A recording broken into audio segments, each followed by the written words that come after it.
আল্লাহ পাক বলছেন এই মাসে কি নাজিল করেছি? ইন্না আনজালনাহু ফি লাইলাতুল কদর। কোন রাতে কোরআন নাজিল হয়েছে? লাইলাতুল কদর। লাইলাতুল কদর কোন মাসে? রমাদান মাসে। প্রথম দশকে না শেষ দশকে না মাঝখানে? শেষ দশকের কয় তারিখে? বেজর রাতে। এটা ভালো উত্তর। কোন রাত? কোন রাতে? বেজর। হয় 21, না হলে 23, না হলে 27, না হলে 25, না হলে 29। কোনো একটা তো হবেই হবে ইনশাআল্লাহ। আল্লাহ পাক আমাদেরকে বেশি বেশি লাইলাতুল কদর পড়ার তৌফিক দান করেন এবং আমাদের যৌবনে আল্লাহ পাক বেশি বেশি রমাদান দান করেন। কারণ যৌবনে আমাদের শক্তি বেশি থাকে, তাই না? বার্ধক্যে গেলে তো অনেক সময় চাইলেও অনেকে রাখতে পারেন না। তো যৌবনটা আল্লাহ পাক যেন আমাদের বরকতময় করেন এবং যৌবনে বেশি বেশি আল্লাহ পাক রমাদান এবং লাইলাতুল কদর নসিব করেন, আমিন। তো এখন লাইলাতুল কদর যেহেতু রমাদানে, তাহলে কোরআন নাজিল হয়েছে কোন মাসে? রমজান মাসে। তো রমাদান মাস তাকওয়া অবলম্বন করতে বলা হচ্ছে, তাহলে কোন কিতাব দিয়ে তাকওয়া অবলম্বন করব? ব্যাস হয়ে গেল। এখন রমাদান মাসে কোরআনের 6টা হক আদায় করলে তাকওয়া অর্জন হবে। কয়টা হক? মুখস্থ করেন আমার সাথে। 1 নাম্বার, 100% মুসলমানকে কোরআন তেলাওয়াত করতে হবে। রাজি আছেন কি না? তেলাওয়াত না পারলে শিখতে হবে। তেলাওয়াত না পারলে এটা নিজের উপর ফরজ মনে করে শিখতে হবে। নফল মনে করে শিখবেন না, ফরজ মনে করে শিখবেন। 2 নাম্বার, কোরআনের অর্থ জানতে হবে। কি করতে হবে? 3 নাম্বার, কোরআনের সমস্ত আদেশ মানতে হবে। কি করতে হবে? 4 নাম্বার, এর সমস্ত নিষেধ ছাড়তে হবে। কি করতে হবে? 5 নাম্বার, এর দাওয়াত মানুষের ঘরে ঘরে পৌঁছাতে হবে। ঠিক আছে? আর 6 নাম্বার, এই কিতাবের যে বিধানগুলা সেগুলো আমরা পর্যায়ক্রমে ব্যক্তি, পরিবার, সমাজ, রাষ্ট্র, বিশ্বে বাস্তবায়ন করবো ইনশাআল্লাহ। 6টা হক কি কি বলেন আমার সাথে, আবার বলেন। 1 নাম্বার, বিশুদ্ধ তিলাওয়াত। 2 নাম্বার, অর্থ অনুধাবন। 3 নাম্বার, বলেন, আদেশ। আদেশ আছে না কোরআনে? অনেক আদেশ মানা। 4 নাম্বার, নিষেধ ছাড়া। 5 নাম্বার, এর দাওয়াত মানুষের কাছে। এই দায়িত্ব কি আমার একার না আপনার একার না সবার? আর 6 নাম্বার হচ্ছে এর বিধানগুলা পর্যায়ক্রমে বাস্তবায়ন করা। এই 6টা হক আদায় করার সর্বোত্তম মাস কোনটা? তাহলে কি অর্জন করতে পারবো? তাকওয়া ইনশাআল্লাহ। আল্লাহ পাক আমাদেরকে তৌফিক দান করেন। এটা হলো 2 নাম্বার কাজ। 3 নাম্বার, আবার পরের আয়াতে দেখবেন, দেখেন কিভাবে আল্লাহ পাক মিলিয়ে দিয়েছেন। পরের আয়াতে কি আপনি দেখবেন আল্লাহ পাক বলছেন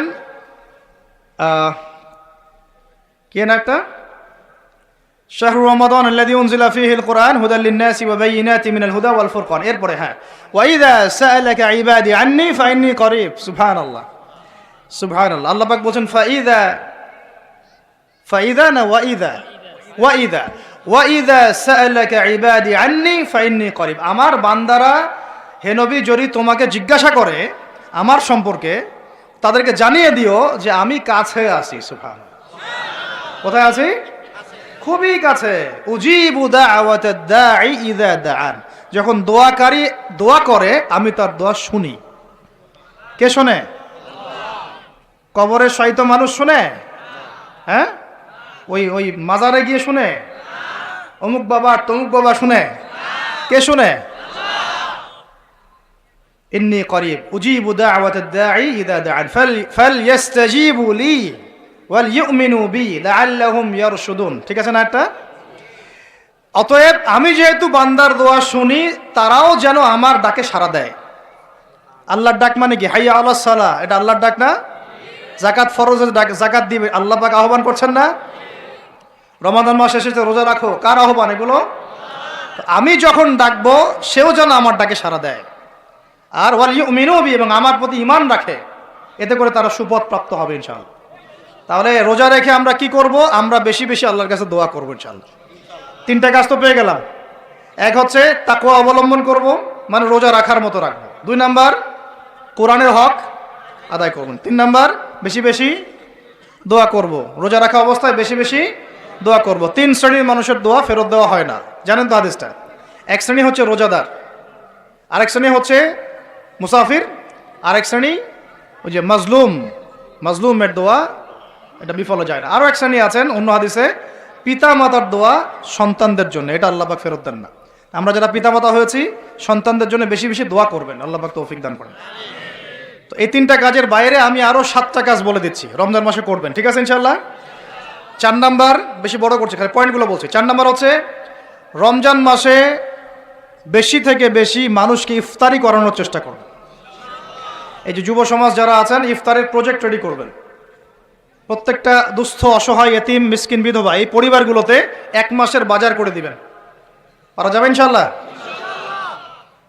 যত কালো টাকা উঠাইছে সব ওগুলো টেনে টেনে বের করবেন সব, বুঝছেন? বাংলাদেশে এমন বহু মানুষ পড়ে আছে যাদের একজনের জাকাতের টাকা দিয়ে একটা গ্রামের মানুষকে খাওয়ানো যায়। ওগুলো উসুল করবেন চাপ দিয়ে দিয়ে। কটা বললাম? 4টা। বেশি বেশি মানুষকে ইফতার করানো। 5 নাম্বারটা আমার খুবই পছন্দের একটা আমল, এবং সবার সামর্থ্য হয়তো হবে না, তবে আমরা নিয়াত করি, আল্লাহ পাক নিয়াতেই বরকত দিবেন ইনশাআল্লাহ। রমজান মাসে বাইতুল্লাহ জিয়ারত, রমজান মাসে বাইতুল্লাহ জিয়ারত যাদের সামর্থ্য আছে আল্লাহ পাক যেন তৌফিক দান করেন। আল্লাহ পাক যারা নিয়াত করেছেন তাদের কাজকে যেন আসান করেন, সফরকে নিরাপদ করেন, এবং আমাদেরকে বেশি থেকে বেশি বাইতুল্লাহ জিয়ারতের তৌফিক দান করেন। যারা নিয়াত করেছি জীবনে অন্তত একটা বার হলেও আল্লাহ পাক যেন তাদেরকে হজ করার তৌফিক দান করেন। তো বাইতুল্লাহ জিয়ারতে অনেক অনেক ব্যাপার আছে রমজান মাসে। ওখানে আপনার একটা পরিবেশ থাকে, একটা জান্নাতি পরিবেশ, ইবাদতের মৌসুম থাকে। হ্যাঁ, রোজা রাখা, নবী সাল্লাল্লাহু আলাইহি ওয়াসাল্লামের রওজা জিয়ারত, বাইতুল্লাহ তাওয়াফ, ঠিক আছে, ইসলামের ইতিহাসের জায়গাগুলো ঘুরে দেখা, তারাবি, মানে একটা অন্যরকম আমেজ সেখানে বিরাজ করে। আল্লাহ রাব্বুল আলামিন আমাদেরকে রমাদান মাসে বেশি থেকে বেশি বাইতুল্লাহ জিয়ারতের তৌফিক দান করেন, আমিন ইয়া রাব্বুল আলামিন। 5 নাম্বার, এটা সবার হয়তো তাকদিরে নসিব নাও হতে পারে, তবে নিয়াত করে রাখেন, আল্লাহ পাক কোনো না কোনো দিন তৌফিক দিবেন ইনশাআল্লাহ। 6 নাম্বার, রমজান মাসে আমরা আমাদের ফরজ আমলগুলো কোনো অবস্থায় ছাড়বো না ইনশাআল্লাহ। স্পেশালি আমি এখানে একটা ফরজের নাম উল্লেখ করছি, সেটা হলো যাকাত। সালাতের কথা আমি না বলে যাকাত বললাম কেন? কারণ নামাজ আপনারা সবাই পড়েন রমজান মাসে, কিন্তু যাকাত বেশিরভাগ মানুষ দেয় না। যাকাত ইসলামী অর্থনীতির মূল ভিত্তি। যাকাত ছাড়া ইসলামী অর্থনীতি সচল থাকবে না। এই কাজটার ত্রুটির কারণে আমাদের এই অর্থনৈতিক স্যাংশন বা সমস্যাগুলা, ইনফ্লেশনগুলো হয়ে যায়। আল্লাহ পাক আমাদের অর্থনীতিবিদদেরকে ইসলামী অর্থনীতি বোঝার তৌফিক দান করেন। এই অর্থনীতি ওমরের যুগে ছিল, ওসমানের যুগে ছিল, আলীর যুগে ছিল, আবু বকর তার যুগে ছিল রাদিয়াল্লাহু আনহুম আজমাইন, আল্লাহর নবীর যুগে ছিল। তখন গরিব মানুষ এইভাবে ওই ছেচেও একটা খুঁজে পাওয়া যাইতো না, একটা গরিব মানুষ। আর এখন কি অবস্থা তো দেখতেই পারতেছেন। আল্লাহ রাব্বুল আলামিন আমাদের সবাইকে রমাদান মাসে যাকাতগুলো দেওয়ার তৌফিক দান করে না। 7 নাম্বার হচ্ছে রমাদান মাসে এমনিতেই বেশি থেকে বেশি নফল দান সদকা করবেন ইনশাআল্লাহ। আল্লাহ পাক বেশি বেশি নফল দান সদকা করার তৌফিক দান করে না। 8 নাম্বার, রমাদান মাসে ফরজের সাথে সুন্নত আর নফলে অনেক বেশি পাবন হওয়ার চেষ্টা করবেন। খাস করে রমাদান মাসে কিয়ামুল লাইল এবং তারাবির কোনোভাবে যেন ছুটে না যায়। অনেকে মনে করেন যে তারাবি পড়লে রাত্রে আবার ওঠা যাবে কি যাবে না? যাবে। তারাবির নামাজ আপনি প্রথম রাত্রে পড়লে শেষ রাত্রে আবার নামাজ পড়তে পারবেন ইনশাআল্লাহ, কোনো সমস্যা নেই। বরং ওটা আরো ভালো। ওই সময় আল্লাহ রাব্বুল আলামিন আহ্বান করতে থাকেন, কে আছো চাইবা আমার কাছে আমি দিব, কে আছো আমাকে ডাকবা আমি ডাকে সাড়া দিব, কে আছো আমার কাছে ইস্তেগফার করবো আমি ক্ষমা করব।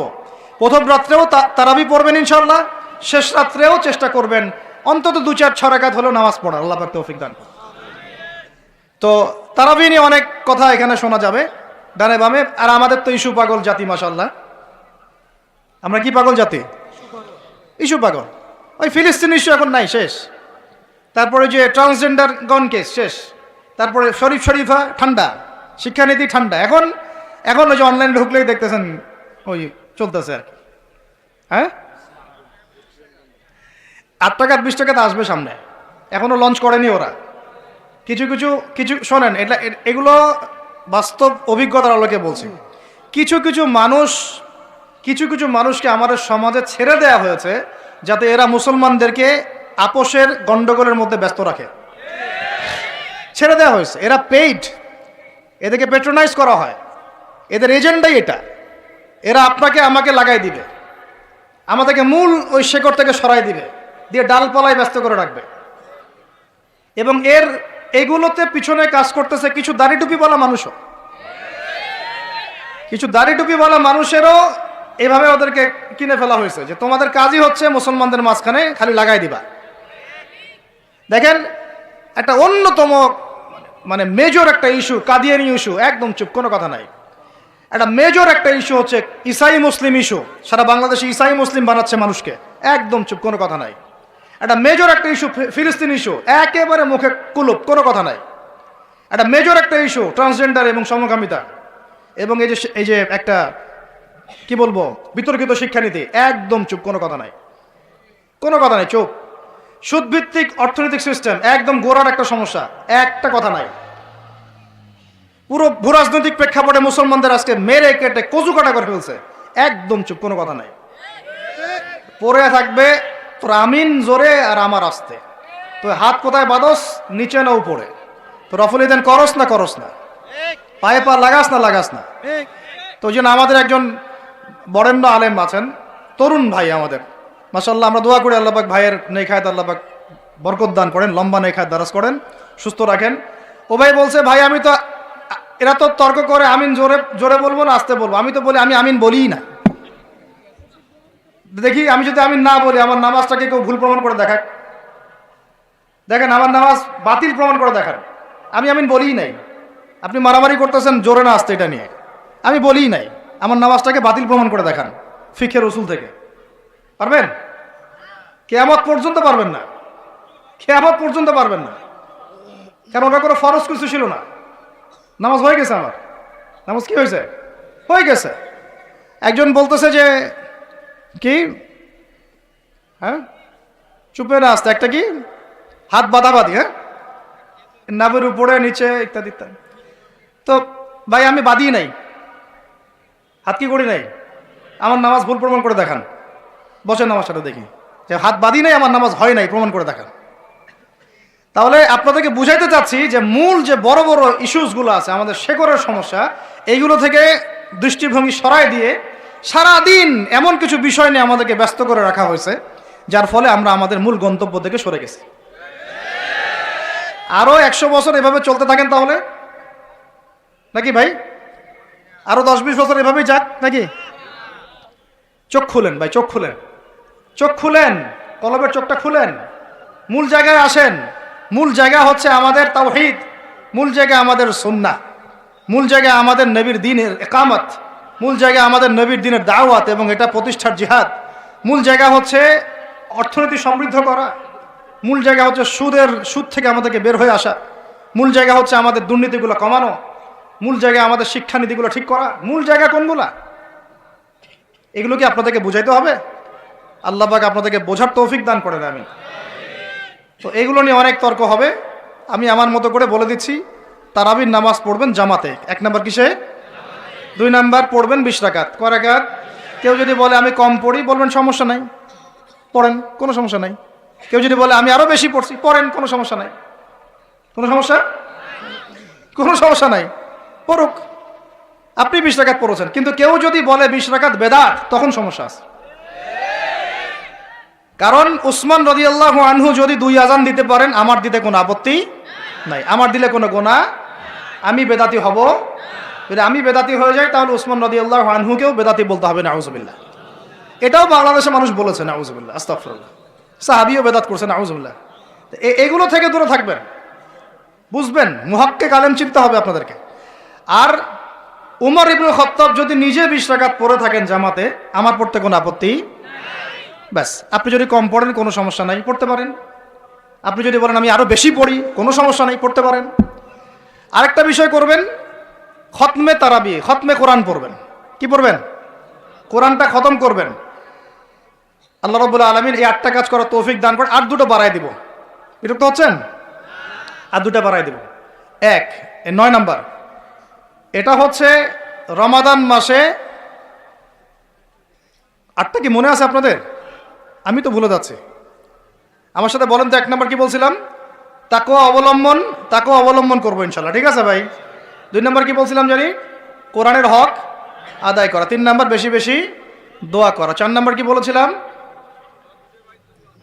হ্যাঁ যদি সম্ভব হয় বাইতুল্লাহ জিয়ারত, ওমরা করা। 5 নাম্বার বলেছিলাম বেশি বেশি মানুষকে ইফতার করানো। 6 নাম্বার কি বলেছিলাম? যাকাতগুলো দিয়ে, সবগুলো ফরজের পাবন্ধ হয়, স্পেশালি যাকাতগুলো দিয়ে দেওয়া। 7 নাম্বার বলেছিলাম বেশি বেশি দান সদকা করা। 8 নাম্বারে কি বলেছিলাম? এই তারাবির সালাত এবং নফল আমলগুলো বাড়ানো। তারাবির সালাত পড়বেন, নফল আমল সুন্নত আমল বাড়াই দিবেন। আল্লাহ পাক তৌফিক দান করেন, আমিন। 9 নাম্বার বলতে চাচ্ছিলাম যে প্রত্যেকটা এলাকা থেকে, প্রত্যেকটা মসজিদ থেকে, প্রত্যেকটা মাদ্রাসা থেকে রমাদান মাসে বিনামূল্যে কোরআন শিক্ষার কার্যক্রম চালু করেন। পারা যাবে ইনশাআল্লাহ? অন্তত আপনাদের এলাকা থেকে, এই এলাকার মসজিদ থেকে, এখানকার মাদ্রাসাগুলো থেকে বিনামূল্যে কোরআন শেখানোর কার্যক্রম করা যাবে না ইনশাআল্লাহ? নারী পুরুষ সবার জন্য উন্মুক্ত করে দেন, সবার ঘরে ঘরে কোরআন শিক্ষাটা পৌঁছে দেন। তাহলে আমরা ওস্তাদদেরকে হাদিয়া কিভাবে দিব? যারা শ্রম দিবেন, সময় দিবেন, আপনারা আপনাদের পকেট থেকে অর্থ বের করে কালেকশন করে ওস্তাদকে হাদিয়া দিবেন ইনশাআল্লাহ, এবং মানুষের জন্য ফ্রি করে দিবেন। তারা আসবে, শিখবে, এবং 1 মাসের মধ্যে কোরআন শেখানো যায় না? কিছুটা শেখানো যায় না? ওই অতটুকু শিখুক, আল্লাহ পাক ওই ওসিলায় যদি কবুল করেন, তাতেও তো ইনশাআল্লাহ আগামী দিনে তার জন্য কল্যাণ করা হতে পারে। আল্লাহ পাক আমাদের সবাইকে এই কথাগুলো বোঝার তৌফিক দান করেন। এবং 10 নম্বর এবং সর্বশেষ কাজ হচ্ছে রমাদান মাসে আমরা আমাদের বিগত জিন্দেগির যত গুনাহ, এইগুলোর জন্য যেমন ইস্তেগফার করব, এবং সারা জীবন আল্লাহ পাকের সমস্ত কবিরা এবং কাবায়ের ফাওয়াহিশ এগুলো থেকে দূরে থাকবো, এই মর্মে একটা দৃঢ় প্রত্যয় আমরা ব্যক্ত করবো ইনশাআল্লাহ। আগের গুনার জন্য তওবা করব, এবং আগামী পুরো জিন্দেগি যেন গুনাহমুক্ত জীবনযাপন করতে পারি, এই চেষ্টা আমরা অব্যাহত রাখবো ইনশাআল্লাহ। আল্লাহ রাব্বুল আলামিন এইভাবে রমাদানকে সাজানোর তৌফিক আমাদেরকে দান করেন। আমরা দোয়া করি আল্লাহ পাক যেন আমাদের সবাইকে রমাদানে সুস্থ রাখেন, নিরাপদে রাখেন, এবং সুস্থতার সাথে, নেক হায়াতের সাথে, উদ্দীপনার সাথে, উৎসাহের সাথে রমাদান মাসের এই শ্রমগুলো রাখার তৌফিক দান করেন। বেশি বেশি রমজান মাসে কোরআন তেলাওয়াত করার তৌফিক দান করেন, দান সাদাকা করার তৌফিক দান করেন, আমাদের মা বোনদেরকে খাস পর্দায় রাখার তৌফিক দান করেন, সমস্ত হারাম ছেড়ে দেওয়ার তৌফিক দান করেন, সমস্ত কবিরা গুনাহ ছেড়ে দেওয়ার তৌফিক দান করেন, ফরজগুলোকে মজবুতির সাথে ধরার তৌফিক দান করেন, সুন্নত এবং নফলের পাবন্দ হওয়ার তৌফিক দান করেন, তারাবির সালাত এবং কিয়ামুল লাইল আদায় করার তৌফিক দান করেন, যদি সম্ভব হয় আল্লাহর ঘর জিয়ারতের তৌফিক দান করেন, এবং বিগত জিন্দেগির সমস্ত গুনাহ থেকে পবিত্র হয়ে একটা গুনাহমুক্ত জীবনযাপন করার দৃঢ় প্রত্যয় ব্যক্ত করার তৌফিক আল্লাহ পাক আমাদেরকে রমজান মাসে দান করেন। সর্বোপরি তাকওয়া অবলম্বন করার তৌফিক আল্লাহ রাব্বুল আলামিন আমাদের সবাইকে তৌফিক দান করে ধন্য করেন, আমিন।